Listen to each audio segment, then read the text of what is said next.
Hello everyone, Michelle here from Gardening TLC. Who wants to plant up this orb with me today?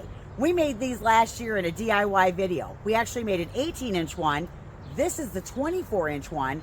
Planted up the smaller one, absolutely loved it. Left these out all winter. Now I'm gonna plant up this one. I can't wait to hang it in the tree. It's gonna be so gorgeous. And then yesterday I had a little bit of time and I got some work done in the transition garden, of which we gotta come up with a better name than that. So come along with me today and let's check it out. Isn't this cool? I love this orb. I will link the video down below of when we made this. We actually used 18-inch wreath rings, and then we used a blend of like willow branches and curly willow branches and twine to put the whole thing together.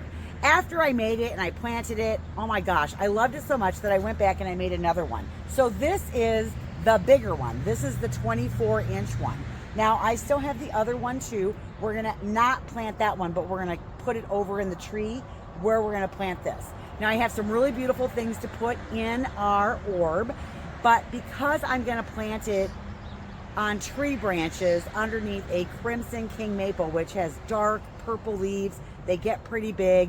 Everything that I plant needs to be pretty much full sun. I'm not really going after flowers in this. I'm going after some really beautiful texture and some foliage in here that I love. So we're gonna get this planted up, but before we can plant it up, I actually have to figure out how am I gonna hold the dirt in here. So one of the things that you can do at a garden center usually is you can go in and have them custom cut you a piece of cocoa liner. We bring them in on rolls and then we can, you know, cut the piece as we need it. So what I'm gonna do is I'm just gonna fold this up just like that into a square, and I'm gonna put it inside my wreath ring here and then open it back up, and then I'm gonna shape it in here where I want the dirt to be. And I might have to do a little tucking and folding, but this is gonna be our reservoir that's gonna hold all of our dirt. And so I've got these little corners right here, and what I'm gonna do is I'm just gonna fold those in, and then when I put the dirt in here, the dirt will hold these down in place. All right, I'm gonna use some Proven Winter all-purpose potting soil, and we're gonna see if we can get it in here. Now these, without making a huge mess, this might not be enough.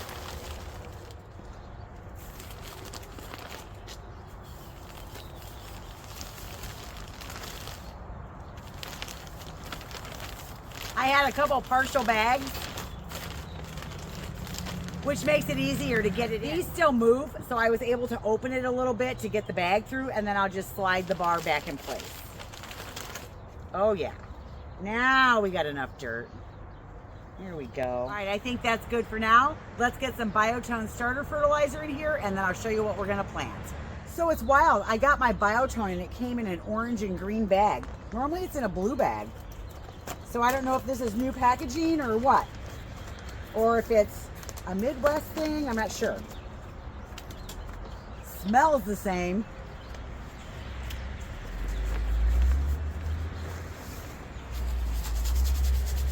All right, get some of that in there.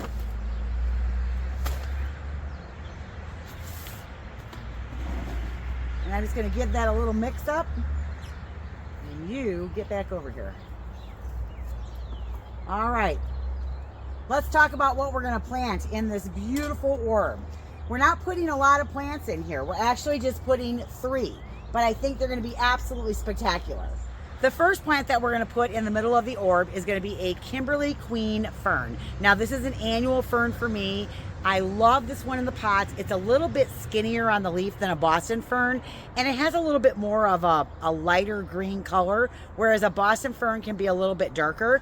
It still can get just as big though, 18 to 30 inches high. Now in this shallow reservoir, it's nowhere getting 30 inches, but it's certainly gonna get 18, especially if I fertilize it, so it's gonna fill in this whole center. It's gonna be gorgeous.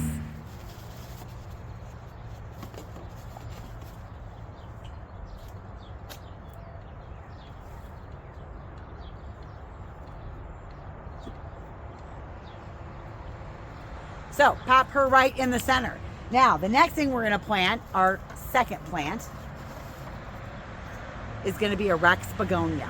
And I have chosen to use the Shadow King Strawberry Sherbet.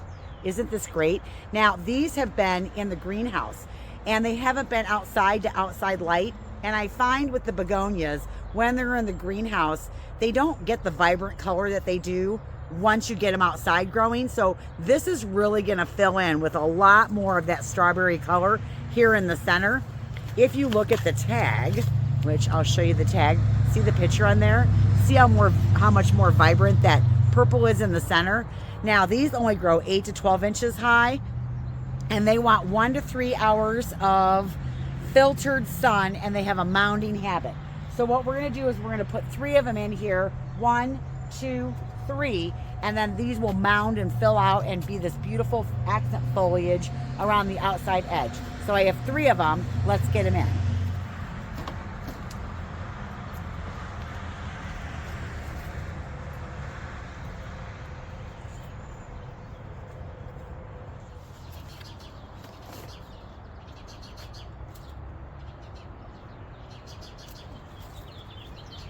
Oh, I love these.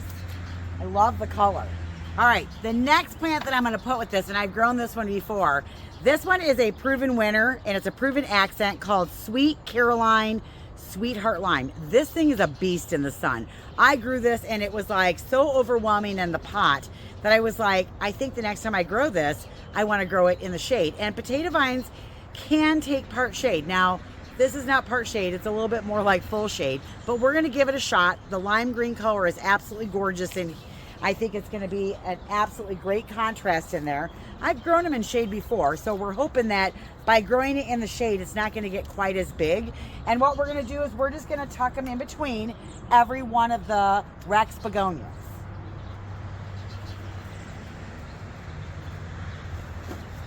Now, I could certainly tuck more plants in here and totally pack this thing out, but I also know how big some of these plants can get, and I don't want this to be so overcrowded that it doesn't look good.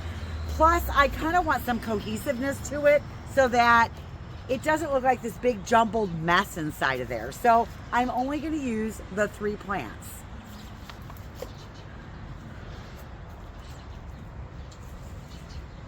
Oh, love this. All right, as always, I'm gonna save 1 tag from each of my plants. I'm gonna tuck those up alongside in here, so that way I know what I did, and when I love this, when it fills out, I'll remember what I did, and I can repeat it next year or maybe a couple years from now. All right, let's go hang it up. This is a Crimson King Maple. The leaves on it will continue to get a little bit larger. It's got a really pretty like eggplant purple with an olive green underside. I really like this tree, but it's a pretty thick canopy. Now, you can see I have the first one right here. That's the smaller one. That's the one I planted up last year. This year, I planted up the bigger one, which I'm really excited about. And we're gonna hang that one a little ways back. Now, I think I probably need to get a double hook so that it maybe hangs down a little bit further and we can actually see what's in the basket. I think if we get it too high and you can't see what's in it, then it's not as interesting, it's not as fun. So let's go get it and get it hung up.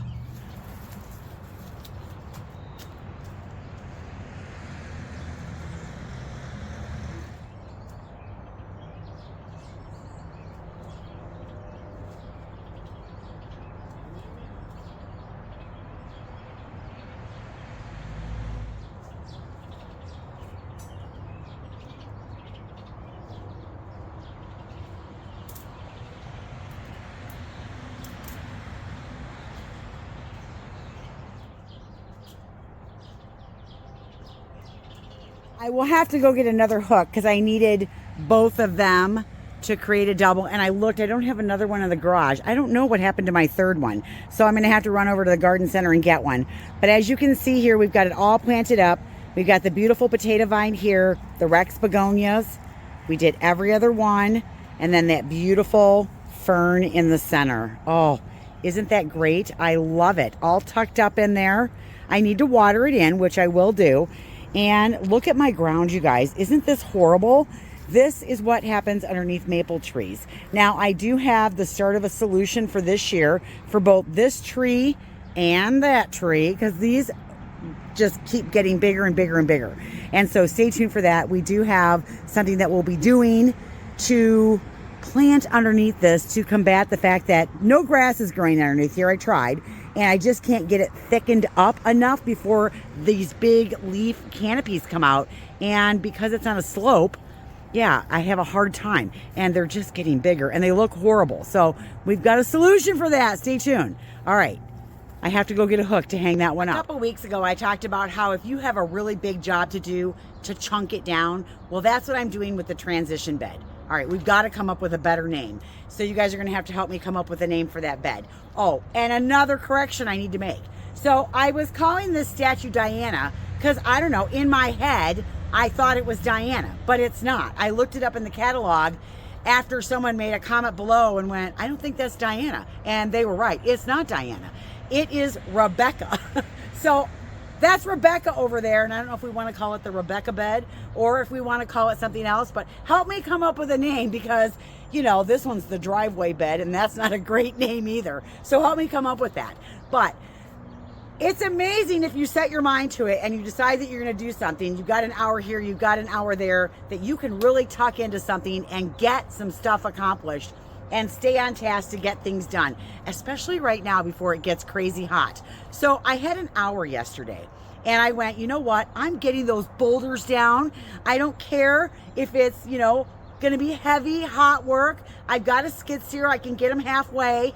I didn't want to drive the skid steer on the lawn because it had just rained and I don't want to put like, you know, tire marks in the lawn. So I drove them across the field from the garden center to the edge of my property, and then I wagoned them all up and put them in place. Now I'll probably have to tweak them a little bit here and there, but now I'm ready to cut the fabric out, put the compost in, and start planting. The other thing I did, and I'll show you the two plants that I brought over, I'm gonna ditch the black-eyed Susans and put them someplace else, but I found the two perfect plants to put in place.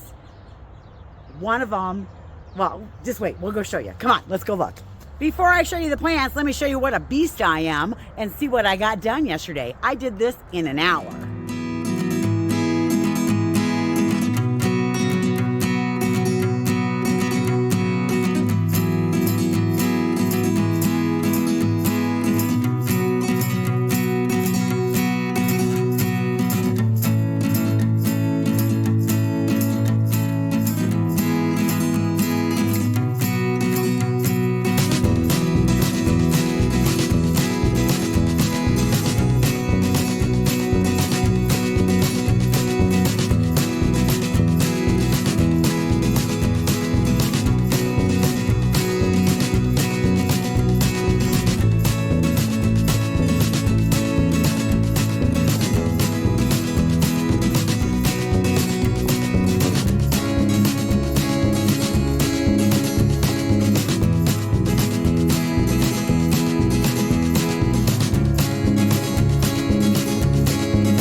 pondering finishing out the bed and what I wanted to do down at the end, because I don't think the Black-Eyed Susans work, I decided that I was like, oh my gosh, I have no purple in the bed or red.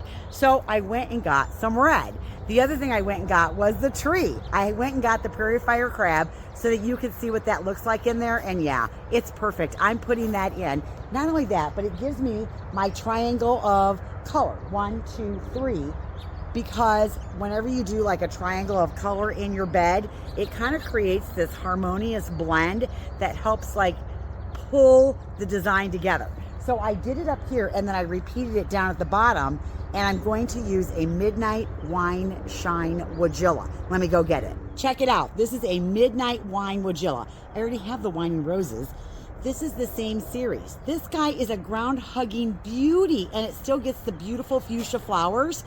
And what's going to happen is it's only going to grow 12 to 18 inches above the ground, maybe get 2 to 3 feet wide. So this is going to break up all the green, give me my red or purple element, and I put one of them next to the blue globe spruce. Ooh la la, is it nice? Let me show you. The tree keeps falling over, so we're going to leave it laying on the ground, because the more I pick it up and the more it falls over, the more damage it does to the tree. So see, here's the Wine and Roses Woodgilla, all bloomed up. Isn't that gorgeous? Now, that's going to be the Midnight Wine, which we're going to add 3. So we're going to have one there, one over there, and the third one right here. So again, I'm going to create another triangle. Can you see? 1, 2, 3. So there's my second triangle. And then look at that next to the blue globe. Oh yeah, that's popping. Loving that. And then you have the Deutzia with those pretty pink blossoms. So I'm pretty heavy on spring bloomers in here. So yeah, I'm going to have to definitely rely on annuals to give me the color.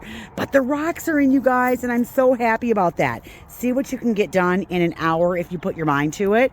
Yeah, so another hour, I'll have the fabric cut out. I'll have all of the compost in. Yep, another hour, I can get the flagstone laid. Oh, another hour, I can get everything planted.